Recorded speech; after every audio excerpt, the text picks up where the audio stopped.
আসসালামু আলাইকুম।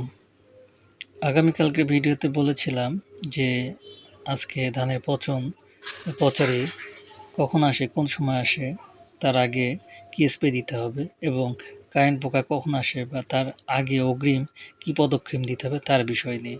এখন আলোচনা করব ধানের পচন বা পচারি। এটি ছত্রাকজনিত রোগ। গোড়া থেকে দেখা যায় পচন খুব দ্রুত ধানের শীষ পর্যন্ত চলে যায় এবং ব্লাস্ট হয়ে যায়, তাতে ধান চিটাপাতান হয়। সেক্ষেত্রে অবশ্যই মাথায় রাখবেন এই পচনটাকে গুরুত্বের সহিত নেবেন, কারণ দেখা যায় যখন পচন চলে আসে তখন আমরা স্প্রে করার জন্য দৌড়াদৌড়ি করি, এতে খরচও বেশি হয়। আর দূর থেকে দেখবেন জমির মাঝখানে ডেবে গেছে, হলুদ হয়ে গেছে, তাহলে বুঝে নেবেন নিঃসন্দেহে এটা হচ্ছে পচনের লক্ষণ। এবং অগ্রিম কীভাবে বুঝবেন পচন আসে? যারা দ্বিতীয় কিস্তি সার দেন ৩০-৩৫ দিন অথবা ৩৫ দিন ৪০ দিন বয়সে, এই সার দেওয়ার ঠিক ৫ থেকে ৭ দিন পর বা ১০ দিন পর জমিতে পচন চলে আসে। জমিতে আপনারা তৃতীয় কিস্তি সার দেওয়ার পর ৫ থেকে ৭ দিন পর এই জমিতে নামবেন।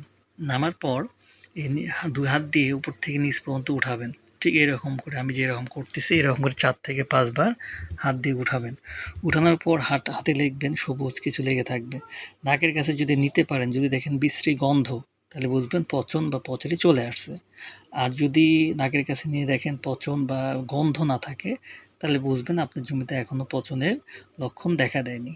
তারপর আপনারা স্প্রে করবেন ফলিকোর বায়ার কোম্পানির ১৬ লিটার পানিতে ১৬ থেকে ২০ ml, পচামিন স্টোয়েস্টের কোম্পানির ১৬ লিটার পানিতে ১৬ থেকে ২০ ml, কনজা এসিআই কোম্পানির ১৬ লিটার পানিতে ১৬ থেকে ২০ ml হারে স্প্রে করবেন।